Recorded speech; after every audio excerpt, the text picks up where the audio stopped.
Hey everybody, welcome to Obscurities and Miniatures, and it's time once more for some weekly painting progress. And I know I've mentioned it to a couple people here and there, and online and in person, but my house at the moment is in complete disarray as we have finally decided to remodel it after many, many years living here.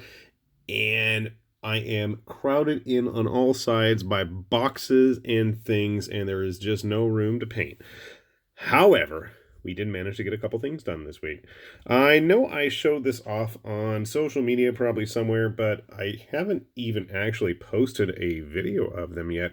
But I did go ahead and start working on the corpse grinders that came out for Necromunda's, what was it, Dark Uprising box set. These are actually the individual release, and I wanted to get this guy done just because he's got that funky, weird face mask, and you can see he's got kind of a skull face underneath all that kind of needed to get painted before his armor went on, and unfortunately I just got carried away and couldn't resist, and now he is painted.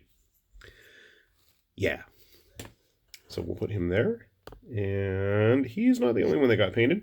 I also painted two random RN Estudio figures who coincidentally look a lot like they are inspired by Saint Seiya. What is it? Aries and Libra. So, not the most complex of paint jobs, and I'm fighting all of the clutter around me. My table is just piled high with everything that used to be around the house. So here's Libra. Despite how gold she is, there is quite a bit of other colors mixed in there, mainly coppers and bronzes, but it is hard to see them. The gold just kind of overpowers everything. And Aries. And I was right, it was Moo. I did try to paint her face. I wish the poses were just a little bit more exciting. They're very static and at rest. Whereas when I think of Kuramada's artwork and Saint Seiya, I think of, very over-the-top, exaggerated, dramatic poses, but you win some, you lose some. How many other Saint Seiya models can you think of, or inspired by Saint Seiya in 25 to 32 millimeter are there out there anyways? Not many that I can think of. To go along with our corpse grinder friend, I just showed this guy off, and I just built him the other day, and I couldn't help myself, but he's already finished. The Harvest Lord. The Eightfold Harvest Lord. I had to think of his name there for a sec. I really like this model. He's just cool. He's tall, too. Pretty grizzly dude.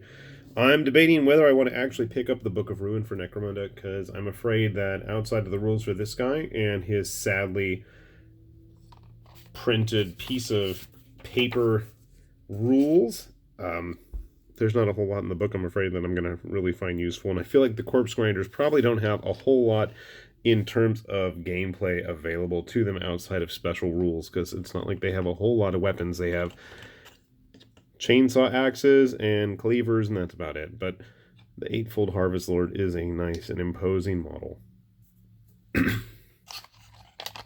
Besides him, I got just about all of the Spire Tyrants finished. Let me grab them because I just knocked them off the table. First up, we have our Chaos Dwarf friend.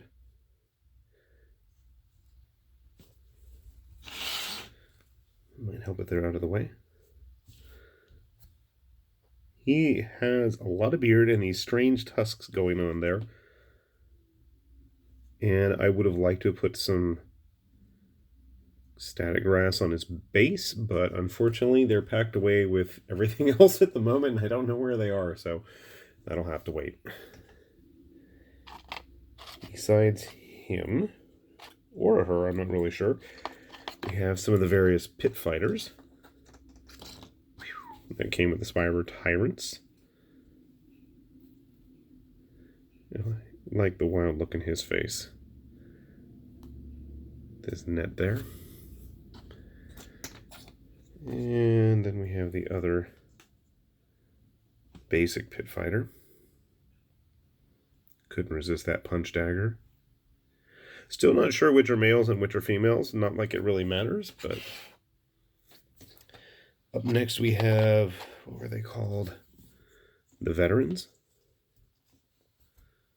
I believe. And they just get me in the mood for a Warduke figure. Something about that, you know, enclosed helmet with just the eyes visible and the big shield and the horns on the helmet. I want a Warduke model. If you guys know where a good Warduke model is, by all means, please let me know. I kind of want to get another one of these guys just to repaint him as Warduke. That's kind of sad. And we have a female veteran as well. I don't think I did a good job on the highlights on her helmet at all. And I feel like I kind of need to go back and redo them. Oh, I forgot a veteran.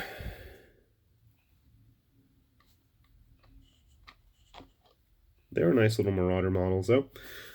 Then we have the Pit Champion in his Master of the Universe pose there.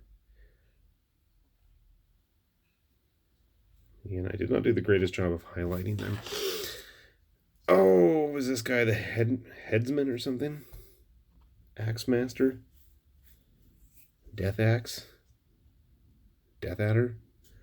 Was Death Adder the boss of Golden Axe? I don't remember. I think so. He had a big axe. Or was I thinking of Axe Battler? Anyway, I like this model. Simple yet effective. And that was kind of my deal with all of the Spire Tyrants. Surprisingly, I didn't really find myself very interested in them at first, but I grew to really enjoy them in their simplicity of style. And finally, probably the best model out of the bunch is the Beastman Bestigor. I think he was a Bestigor. He's just kind of cool. As he nonchalantly stands there with his giant mace that's as tall as he is, slung over his shoulder.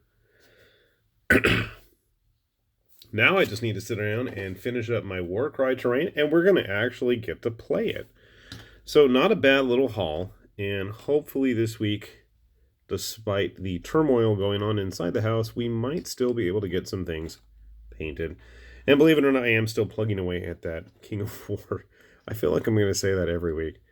But I think of the bunch, the Eightfold Harvest Lord is probably my favorite of the bunch. I really enjoyed this guy. And I don't even know why. Maybe it's just the overall style, the spikiness, the back banner, the pointy horns, dual weapons, imposing stance, billowy cape. I don't know, he's got a little bit of everything going on for him. Definitely my favorite of the week. Although the Goat Boy there is a close contender as well. So a fun little assortment, and like I've said, hopefully we will get around to actually playing Warcry in the near future, and you can see some of the clutter that is erupting on the table there. Shoo, go away. Where'd you come from? Get out of here. Anyway, so fingers crossed we'll be able to get just as much done next week, and hopefully you guys will be doing the same. With that said, this is High Lord Tamberlane with Obscurities and Miniatures, and we're thanking you for watching, and we'll see you back here soon, hopefully. Bye for now.